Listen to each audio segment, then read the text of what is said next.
Today marks 17 years since the September 11 terrorist attack, and people paused across the nation to pay tribute to the victims and the first responders who gave their lives trying to save others. It's starting to feel like fall out there with temperatures today in the 60s and 70s, and we even saw some rain. Oh gosh, it was the most terrifying thing in the whole world. For an hour, that local mom had no idea where her 5-year-old was when that kindergartner got off on the wrong bus stop. We'll tell you what went wrong. It was the most terrifying thing in the whole world. Those are the words from a Spokane mother who, for close to an hour, had no idea where her 5-year-old daughter was. Good evening and thank you for joining us. I'm Mark Hanrahan. And I'm Jane McCarthy. Turns out that mom says her daughter was let off at the wrong bus stop. KREM 2's Taylor Vito joins us live now. He spoke with that mother and the school district too. And found out there are safeguards in place to make sure something like this doesn't happen. Taylor? Yeah, well, guys, in this instance, the district says the bus driver is at fault here. They say he should have made sure that a parent was there to take this child before letting that kid off the bus. Now, fortunately, a different parent and an alert one was there and noticed that this kid was lost and took her to this elementary school you see behind me. But still today, the mother of that child really shaken up over what happened. Oh gosh, it was the most terrifying thing in the whole world. Imagine, even just for less than an hour, having no idea where your little one was. For Teresa Valeri, that horror played out yesterday afternoon. I can only imagine what those parents feel like who don't get to see their kids anymore, and I don't want that to happen to anybody ever. And I just want this to be solved. It was a tense time for the family already. Valeri's daughter, 5-year-old April, had just started kindergarten. She's been riding the bus to and from school, but that all changed yesterday. And I asked the bus driver, I go, where's April? And he did a walkthrough of the bus and he goes, she's not on here. Valeri says she then frantically began calling the school and Durham, the bus company that contracts with Spokane Public Schools. Valeri says the company told her they didn't know where April was, and her school confirmed that she left on the right bus. So Valeri then went to her daughter's school. It wouldn't be until close to an hour later that she'd get this message. Hi, Teresa. This is Steve Barnes, principal at Lidgerwood Elementary. I have your daughter, April. It turned out that April was let off at the wrong stop, close to 10 blocks from where she should have been let off at. An alert parent nearby saw that April appeared to be lost and took her to Lidgerwood Elementary. Only thing I thought of was that my baby's safe. So how did this happen? Spokane Public Schools says that for kindergartners, bus drivers are required to make sure a parent is present when the child is dropped off. But in this case, it appears that the driver failed to do that. Now, some SPS schools do use technology that allows parents to track where their kids are on the bus, but that wouldn't have mattered in this case since kindergartners are supposed to be released to parents. Just an apology from the bus driver, telling me that he is genuinely sorry for what he's done. And that's all I want, is for none of this to ever happen to anyone ever again. Valeri says she's not taking any more risks and will be driving April to school now. She's just glad that a fellow parent saw her daughter and that the principal of a different school was able to contact her. I went to the school this morning to Lidgerwood and I thanked him personally and gave him the biggest hug I've ever given anybody in the whole world. Now, I did reach out to Durham. That's the bus company that contracts with the school district.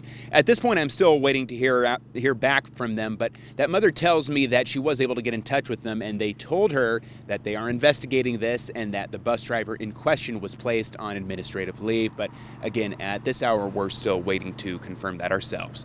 Reporting live in North Spokane, Taylor Vito, KREM 2 News. Taylor, thank you. Now to one of the top stories across the nation right now as people on the East Coast evacuate and prepare for the landfall of Hurricane Florence. We want to get straight to Tom Sherry tonight. He's been tracking this massive Category 4 storm. Tom. Yeah, this is a monster storm headed towards the Carolinas. Follow me over here and I'll show you exactly what's going on. We're trying to track this. Remember, late last week, this was only a Category 1 hurricane. We're talking about Hurricane Florence. Well, now it's a Category 4 hurricane, and it is just monstrous in scope. The magnitude of this storm is immense, and all the computer models have it making landfall along the coast of the eastern seaboard, especially in the Carolinas. Looks like the most likely hit is North Carolina, but Virginia still needs to be concerned, as does the northern portions of South Carolina. We think it's going to remain a Category 4 hurricane with sustained winds of 150, maybe 155 miles per hour. It's traveling now at the west-northwest at 17 miles an hour,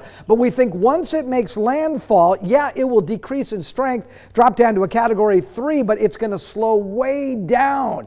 And it's because it slows down, then we worry about flooding. So first you have a storm surge, maybe a foot high. You have those tremendous winds, and then once it makes landfall, instead of just moving along and getting up into the into the interior of the United States, it looks like it's going to become more situated, and then it will become a major rain event. Some estimates 20 to 30 inches of rain possible in that area. That's devastating. Devastating. All right. Thank you, Tom. And millions of Americans now are evacuating, trying to get out of harm's way before Hurricane Florence makes landfall. Forecasters estimating this storm is on track to become one of the most catastrophic hurricanes in the area in decades. Yeah, so along the coast right now of the Carolinas, most of the roadways there are going the opposite way. They're headed away from the Atlantic Ocean. You can't get into the Atlantic Ocean as people are evacuating. Officials expect winds of up to 130 miles per hour with the potential for a 15-foot storm surge. That is significant. So what does that mean? A storm surge at around 5 to 7 feet would send water into homes and businesses.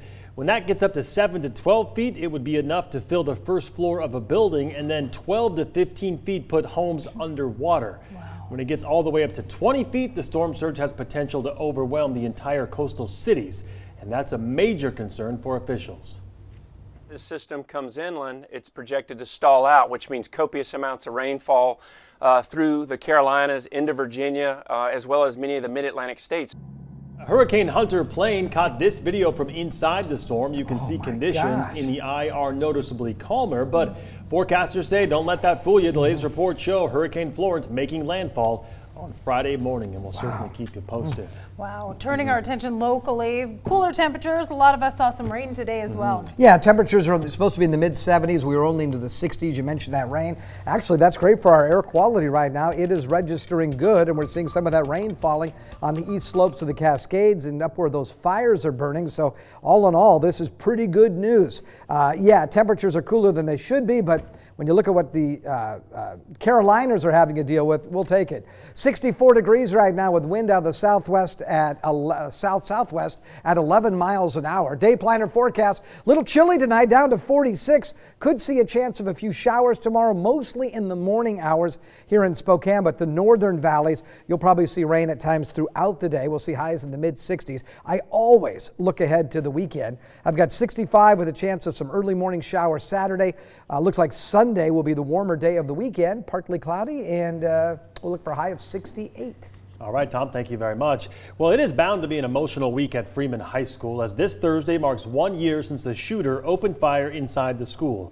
15-year-old Sam Strahan was killed and 3 teen girls were shot and wounded. So students and staff are getting a little extra love this week. The students are enjoying comforting visits from therapy dogs along with extra counselors in the event anyone wants to simply take some time out to talk. New security measures this school year are also top of mind. I sat down with Freeman Superintendent Randy Russell, who spent the summer with staff focusing on those improvements. So all the doors are locked from 8:20 to 2:45 p.m. in all of the buildings across the campus. Well, how have preparations changed for the first day of school? Last year, we asked the students all throughout the year, where can we improve our safety, our security? How are you feeling about your own personal safety and security here? And our students actually gave us a lot of insight into where we could make some of these changes and things that they'd like to see done. And then we put all those things in place over the course of the summer. Then to gain access, you have to come over here. For example, single point entry into all the buildings. And then once the doors lock, you have to go up and you have to actually press a button. How can I help you? Yes, hi Raylyn, this is Randy. Okay, come on in. All right, thank you. And you come up on a video camera into the office, and then they have to let you into the building. Also, when you do come in the office, you have to give your driver's license so that we can do a background check on you. And that's another big change. And then maybe just as important is having a full-time SRO here on campus. Do you think students will be more prone to speak up if they suspect something might be wrong? Absolutely. Without a doubt, every single person has a role in keeping schools safe. students, staff, parents, community members, and with what our students went through last year, there's no doubt in my mind that as they see things or they hear things that maybe in the past they wouldn't have said anything about or wouldn't have really acted on, now they are, and you notify the school, then we can act on it and act on it quickly. And we talked about students really at all schools now recognize that in many ways they're the first line of defense in security. Also coming up on KREM 2 News at 6 o'clock, I talk with Randy Russell about healing and their motto, Freeman Strong. And I can tell you it's a great group. He is a great guy, by the way. He's the best. We recognize the one-year mark of the Freeman tragedy may bring a lot of emotion for students and staff at that school, as well as for people throughout the community, including our own news crews who were there that day. So we put a lot of thought into our coverage of the one-year mark, and we're also taking our cues from Superintendent Russell. We're here to focus on healing, growth, and the Freeman Strong spirit. So we hope our coverage showcases that spirit and aids in their healing. September 11th is known as Patriot Day, also known as an annual remembrance to the victims of the tragedies in 2001. There is a 9/11 memorial in Kennewick that was made from a piece of steel from the World Trade Center. And there was an event held there today to honor those who died. According to the Tri-City Herald, the memorial weighs 3 tons and it is 25 feet tall. It was dedicated on the 10th anniversary of those attacks. On this day, nearly 2 decades ago, hundreds of first responders and citizens risked their lives during the 9/11 attacks. 343 firefighters died that day. And ever since, people across the U.S. have set up memorials in honor of those who died and those who helped save lives. Now, a moment is going viral online following the moment an eagle actually landed right on a 9/11 tribute in Minnesota. Check it out.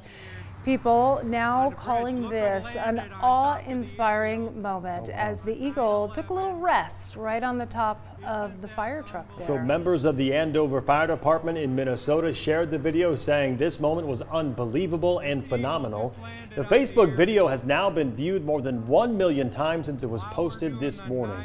If all this wasn't enough to give you chills, officials say the eagle landed at around the same time as a national moment of silence. Wow. Pretty cool. And as we all remember the lives lost on September 11th, 2001, we want to take a look at the way their lives are being honored now. As we head into the break tonight, 2,983 people were killed in the attacks that day. And at the memorial in New York City, people gathered to pay tribute.